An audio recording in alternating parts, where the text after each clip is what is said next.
Hi everyone, today we are going to talk about special needs education in Malaysia. Here are my group mates.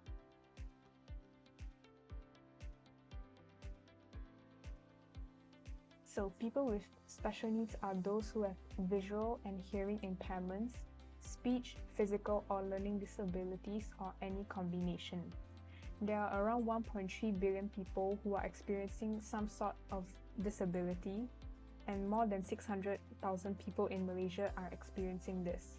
And not every person with a disability has to have a segregated education. There are two main issues when it comes to special needs education in this country. The first one is the lack of accessible facilities, which includes assistive devices such as audiobooks and reading guides. The other issue is stigmatization, where those with special needs are often left out because they are viewed negatively, which makes them lose motivation to learn over time. I'll be talking about the background of the research. Malaysia has established several programs including the Special Recovery Program, Inclusive Education Program, Integrated Special Education Program PPKI, and Special Education Service Center 3PK in order to address dropout rates among children with disabilities. However, there are various challenges faced by the Ministry of Education (MOE) when promoting inclusive education for children with special needs. For instance, the true full inclusion rate remains low, with only 20% of students experiencing full inclusion. In the special needs education sector, there is still a lack of accessible facility on school compounds.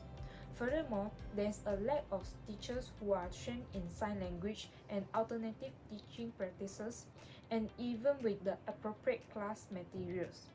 Teachers do not possess the conceptual understanding and lack the training to be able to execute classes for students with different needs.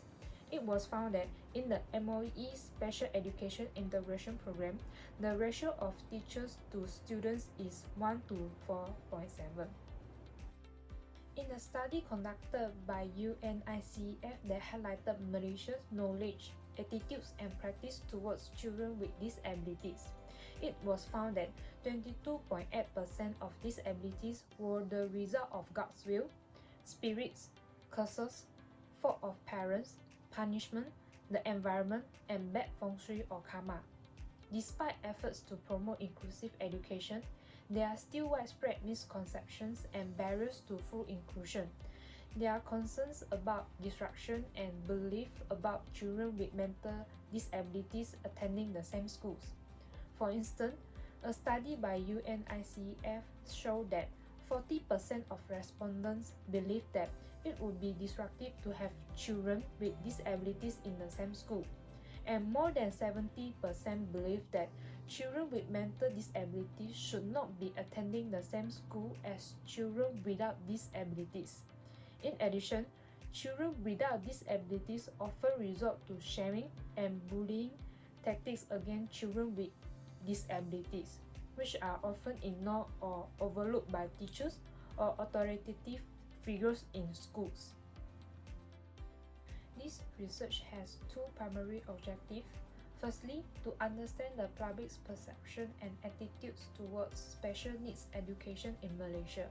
This is pivotal as this serves as a foundation for researchers to obtain valuable insights in order to create campaign content that is suitable to raise awareness to this pressing issue.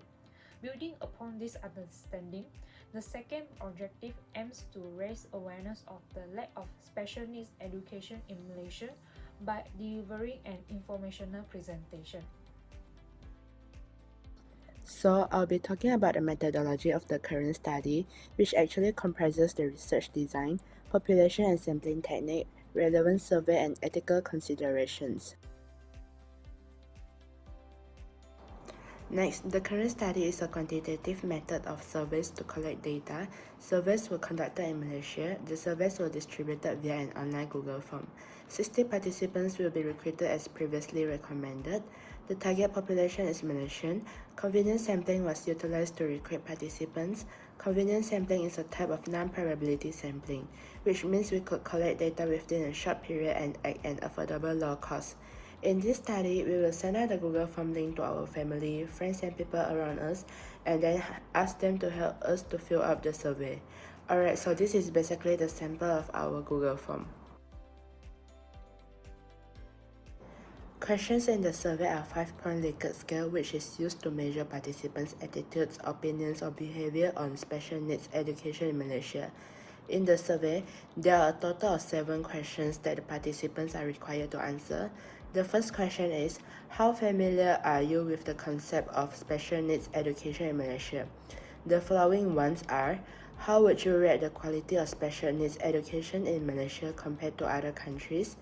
To what extent do you agree or disagree that students with special needs in Malaysia have equal access to education? How satisfied are you with the level of support and resources available for students with special needs in Malaysian school? How important do you think it is for students with special needs to be included in mainstream classrooms? How satisfied are you with the level of government support for special needs education in Malaysia?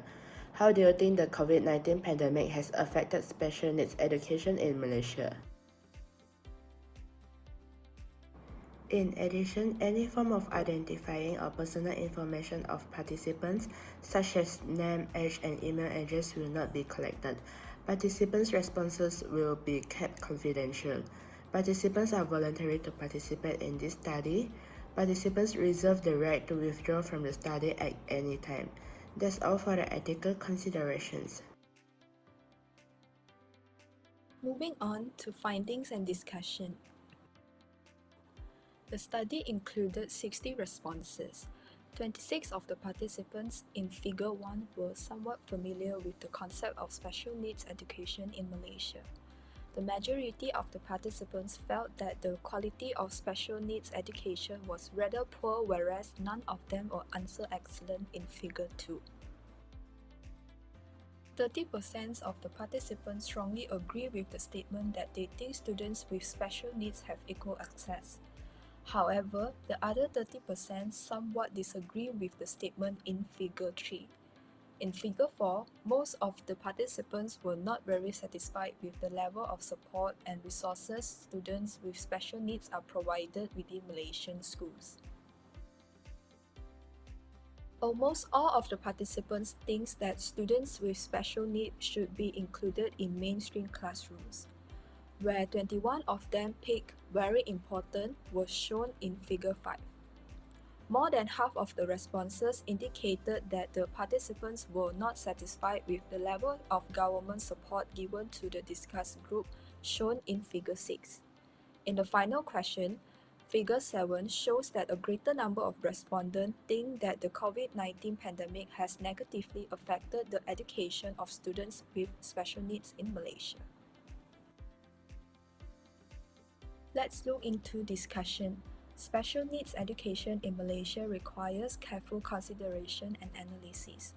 Logical reasoning plays a crucial role in evaluating policies, procedures, and intervention.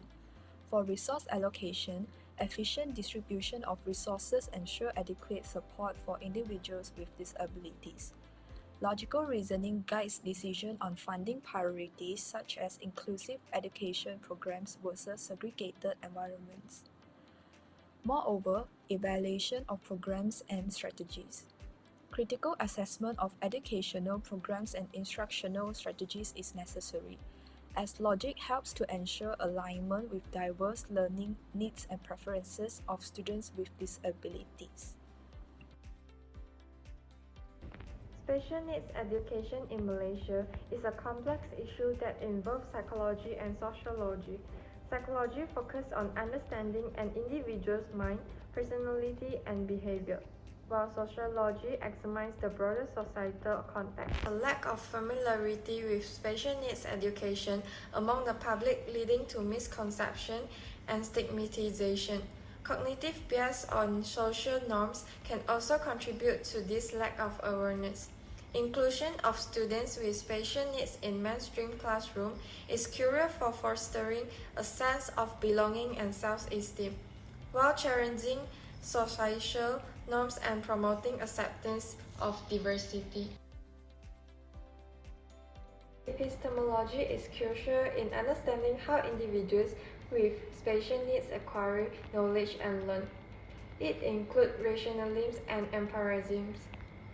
Rationalism emphasizes reason and innate ideas, suggesting unique cognitive abilities and processing methods. Empirism emphasizes observation and sensory experience, allowing for active learning and sensory stimulation.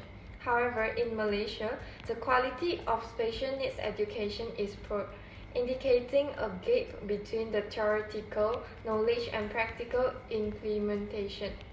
Additionally, there is a lack of support and research for students with special needs, hindering the implementation of effective strategies.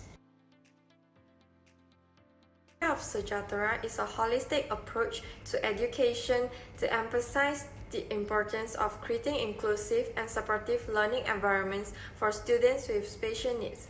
It emphasizes the need for educators to be sensitive to the diverse needs of students with special needs and provide appropriate support and resources. The philosophy of Sejahtera can inform strategies for promoting inclusion, acceptance, and well-being in special needs education in Malaysia, and also addressing systematic barriers and fostering collaboration between educators, parents, policymakers, and the community. So, to wrap this video up, this research has shown that there is the need to raise awareness, learning to understand and support while promoting inclusivity and well-being among those with special needs.